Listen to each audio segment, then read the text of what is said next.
Français sur 3 adhèrent aux idées du Front National, c'est le premier enseignement de ce sondage.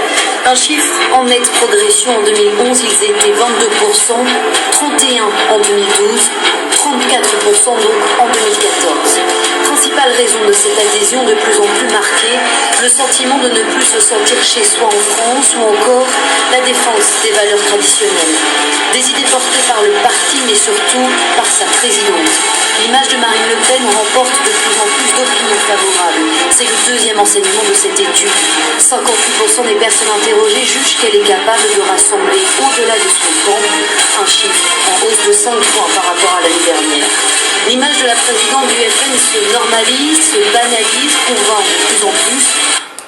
Le principal enseignement de ce baromètre, c'est la proportion de Français, 34%, qui répondent aujourd'hui partager les idées du Front National. C'est la première fois, en plus de 30 ans d'existence de cet instrument, qu'on a un niveau aussi élevé. Et là, à nouveau, le Front National aborde une année électorale avec un soutien qui est plus fort et qui est plus fort encore chez certaines catégories un peu charnières pour lui, qui sont les jeunes. Certes, les jeunes ne votent pas beaucoup au municipal, mais le Front National, on l'a vu, a une capacité à amener aux urnes des électeurs potentiellement abstentionnistes. Et de la même manière, eh bien, les ouvriers sont désormais plus de la moitié à estimer partager les idées du Front National. Et puis l'autre élément clé, c'est le fait que Marine Le Pen, elle aussi, améliore son image. On a désormais une forte proportion de Français qui la considèrent comme capable de comprendre les problèmes quotidiens des Français, 56%. La catégorie sociale qui apparaît le plus en phase avec l'idée du Front National, et c'est maintenant majoritaire, ce sont les ouvriers. Et derrière eux, il y a les jeunes. Une catégorie de la jeunesse, la jeunesse la plus fragilisée, sans doute les moins diplômés, parce qu'à l'inverse, c'est chez les plus diplômés que l'image du Front National, le partage des idées du Front National est le plus faible. Donc c'est vrai que Marine Le Pen et le Front National apparaissent comme apportant une réponse à une frange de la population qui se sent de plus en plus coupée de la politique, de plus en plus en crainte de déclassement, en perte de maîtrise sur leur propre destin. C'est ça qui nourrit aussi le Front National dans ces catégories fragilisées pour qui l'Europe, la mondialisation apparaissent comme des menaces et qui sont intéressés par au moins le diagnostic que propose Marine Le Pen et le Front National sur ces questions, à défaut de partager entièrement les solutions qu'elle propose qui restent quand même très, très minoritairement partagées.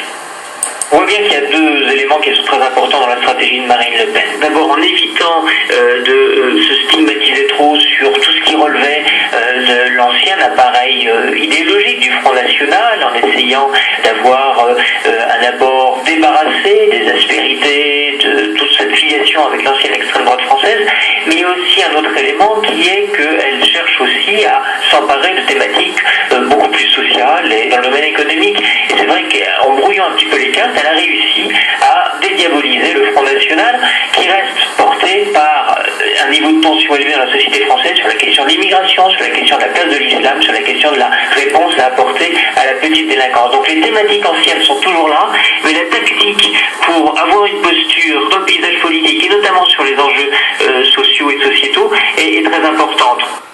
La question du jour, le Front National peut-il devenir la principale force politique de droite?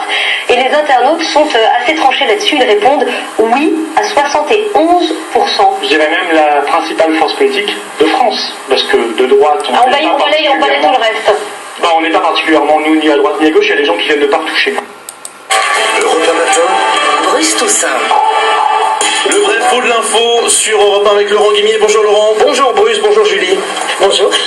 Vous pointez votre détecteur de mensonges sur Marine Le Pen ce matin. Oui, la présidente du Front National a surpris pas mal de monde le week-end dernier en affirmant que son parti était en passe de devenir le premier parti partout. Écoutez Marine Le Pen, elle n'y va pas avec le dos de la cuillère.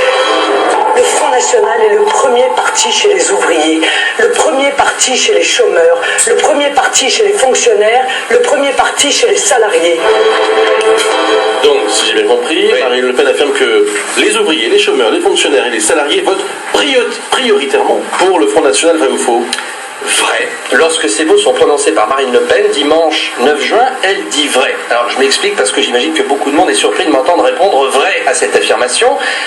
Alors, à quoi elle fait référence? Elle fait référence à un sondage IFOP pour l'hebdomadaire Valeurs Actuelles, sondage réalisé du 29 au 31 mai auprès de 1869 personnes et qui est un sondage d'intention de vote pour les élections européennes qui auront lieu, vous le savez, en mai 2014. Ouais. L'Institut a demandé aux Français pour quelle liste ils voteraient si ces élections se déroulaient dimanche prochain. Il a proposé 9 listes soutenues par 9 têtes d'affiche et au final, 3 listes arrivent en tête ex aequo, la liste socialiste, la liste UMP et la liste Front National, 21% chacune. Marine Le Pen affirme qu'elle est devant. Et elle a raison quand on regarde les chiffres en profondeur. L'Institut demande évidemment à chaque sondé son âge, sa profession, etc. Cela permet de connaître à la fin la performance de chaque parti, profession par profession. Et effectivement, dans ce sondage, le Front National arrive très largement en tête chez les ouvriers. Il y a presque 3 fois plus d'ouvriers qui voteraient Le Pen que Mélenchon. Très largement aussi chez les chômeurs, chez les salariés, et numéro 1 aussi chez les fonctionnaires. Et ça, c'est très étonnant, très nouveau. Il y a dans ce sondage davantage de salariés du secteur public qui déclarent vouloir voter Front National que PS. Alors, évidemment, il y a 2 précautions à prendre.